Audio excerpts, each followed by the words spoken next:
आज साइंस ने इतनी तरक्की कर ली है कि यदि किसी दुर्घटनावश किसी इंसान का किसी दुर्घटनावश शरीर का कोई अंग कट छट जाए, मतलब बिल्कुल शरीर से अलग हो जाए, तो वहाँ कृत्रिम अंग को जोड़ा जा पा रहा है।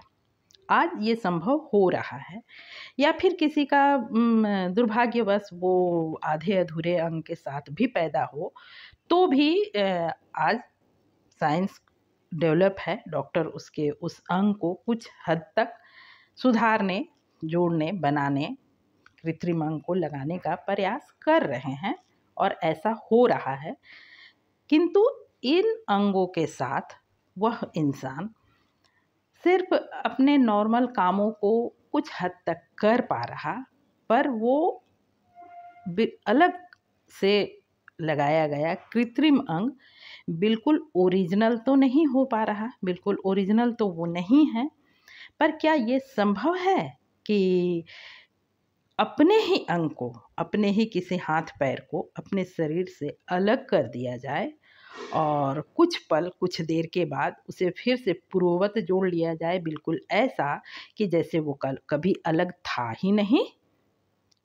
आप कहेंगे ना कि ये बिल्कुल संभव नहीं है, पर ये भी संभव था, ये भी संभव है, पर हमारे आपसे नहीं। पर शिरडी के साईं के लिए तो कुछ भी असंभव नहीं। ओम साईं राम श्रोताओं, आपका दिन मंगलमय हो। साईं कथाएं में आपका स्वागत है। आइए आज सुनिए श्री साईनाथ की एक अद्भुत लीला, जिसे मैंने साईं लीला के श्रृंखला में रखा है। श्रोताओं, थंबनेल में सबसे ऊपर वाइट कलर में बॉक्स में हाईलाइट सा जो ये आप साईं कथा, साईं सचरित्र, कलयुग में आए साईं, इस तरह की जो एक कैटेगरी सा देखते हैं ना, ये इस रचना का नाम नहीं है, शीर्षक नहीं है। कहने का अर्थ, इसका अर्थ सिर्फ इतना है कि इसी नाम से मैंने चैनल पर प्लेलिस्ट बना रखा है, जिससे आपको ये लाभ है कि आप प्लेलिस्ट पर जाके अपने पसंद का वीडियो सुन सकते हैं। तो इसे मैंने सिर्फ और सिर्फ आपके सुविधा के लिए किया है, तो जिससे कि आप अपनी पसंद के वीडियो सुन सकें। तो आइए शुरू करते हैं आज की रचना, जिसका शीर्षक है श्री साईं का अपूर्व योग।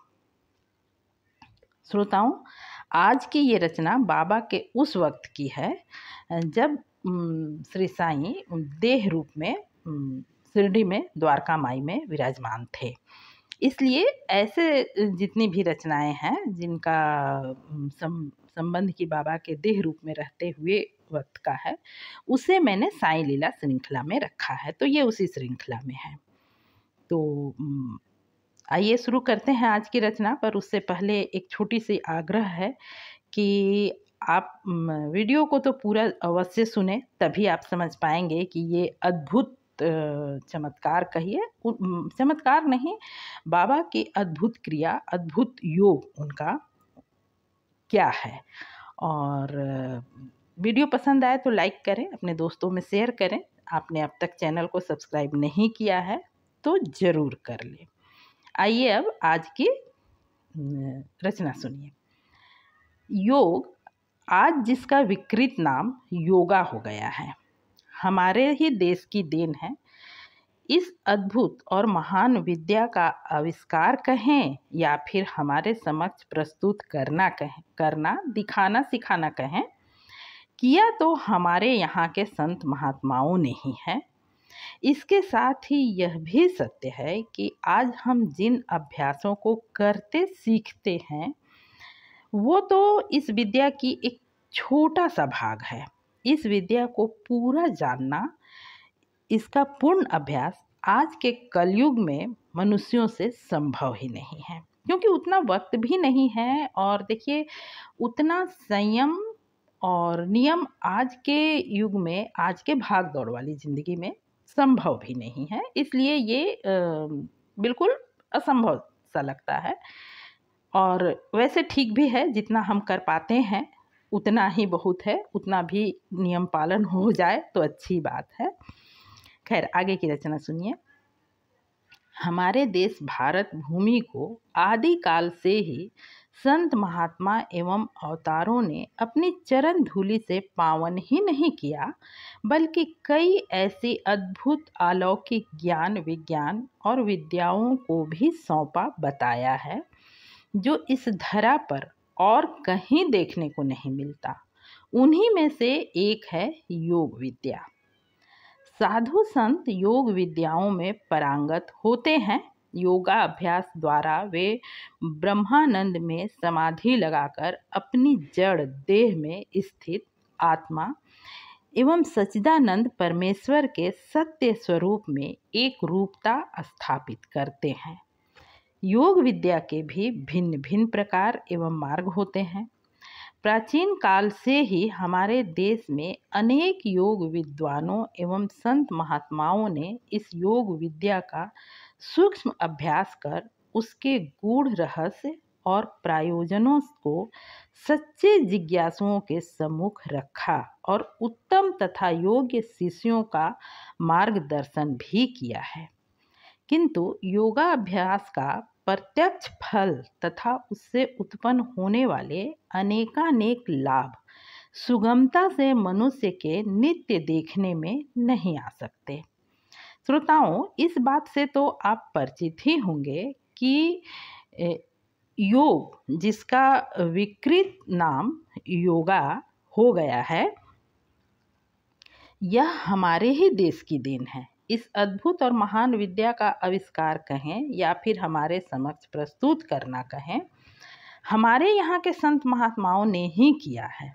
इसके साथ ही यह भी सत्य है कि आज हम जिन विद्या अभ्यासों को देखते हैं ना, ये बिल्कुल इसका एक छोटा सा रूप है।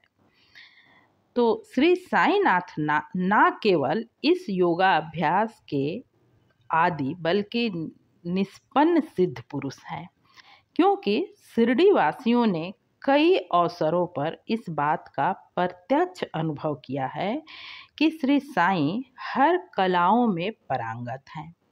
गांव के एक किनारे पर, जहां उस वक्त एक नाला और एक कुआं हुआ करता था, जिसे आज हम लेंडी बाग के नाम से जानते हैं। आप में से जो लोग भी शिरडी गए होंगे, उन्होंने देखा होगा कि लेंडी बाग है, वहाँ आज भी वो कुआं सुरक्षित है। और हाँ, उसके आसपास काफ़ी वृक्ष हैं जिन्हें बहुत ही अच्छी तरह से रख रखाव कर रखा गया है। वहीं पर एक वट वृक्ष है, उस वृक्ष पर लिखा हुआ भी है। जो मैं अभी आपको सुनाने जा रही हूँ वो लिखा हुआ है। अगर आप आज भी जाएं तो उस वृक्ष का दर्शन कर सकते हैं। तो वहीं की ये बात लिखी हुई है। वहीं पर एक वट वृक्ष के समीप के उस कुएं पर बाबा स्नान के लिए जाया करते थे। ऐसे ही एक अवसर पर गांव वालों को बाबा द्वारा किया गया योग विद्या का एक अद्भुत चमत्कार देखने को मिला। स्नान के समय बाबा अपने मुंह के द्वारा अपने पेट की अतड़ियों को बाहर निकाल उसे अच्छी तरह धोकर साफ करने के बाद वट वृक्ष की शाखा पर उसे सूखने के लिए लटका दिया। इस अद्भुत क्रिया को गांव के अनेक लोगों ने प्रत्यक्ष अपनी आँखों से देखा। इसकी चर्चा साईं सचरित्र में भी है और वहाँ पर भी ये प्रत्यक्ष रूप से लिखा गया है कि हेमांड पंत ने इस घटना को, इस क्रिया को देखने वाले जिन लोगों ने अपनी आँखों से देखा, उनसे मिलने, उनसे अच्छी तरह पूछताछ करने के बाद ही इस घटना का उल्लेख साईं सचरित्र में किया है। तो ये उसी घटना की जानकारी यहाँ भी दी गई है। योग में इस क्रिया से मेल खाती एक योगा अभ्यास का जिक्र है जिसे धौती क्रिया कहते हैं, पर उसे करने की विधि बिल्कुल अलग ही है। इस क्रिया में, उस धौती क्रिया की बात हो रही है, उस धौती क्रिया में एक स्वच्छ कपड़े के 3 इंच चौड़े तथा 22 फीट लंबा टुकड़ा को गीला कर उसे गले से पेट में उतारा जाता है और कुछ देर तक यूं ही रखे रहने के बाद उसे धीरे धीरे बाहर निकाल लेते हैं।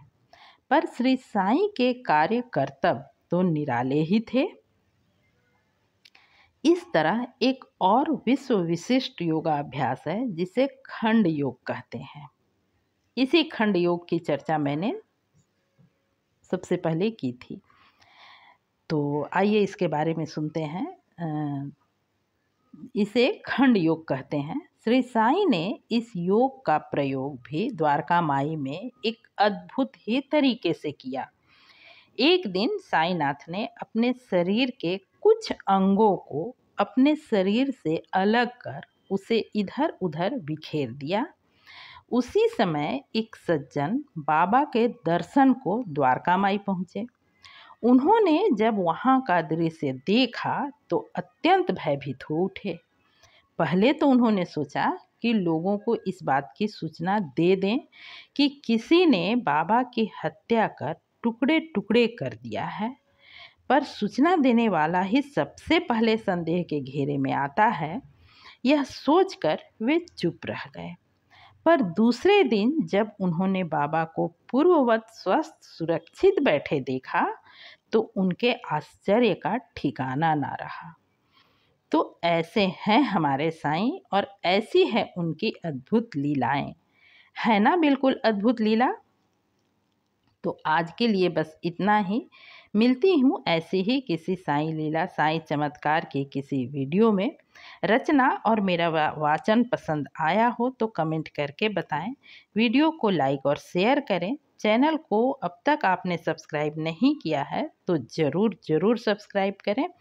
पूरा वीडियो देखने के लिए हार्दिक धन्यवाद। ओम साईं राम।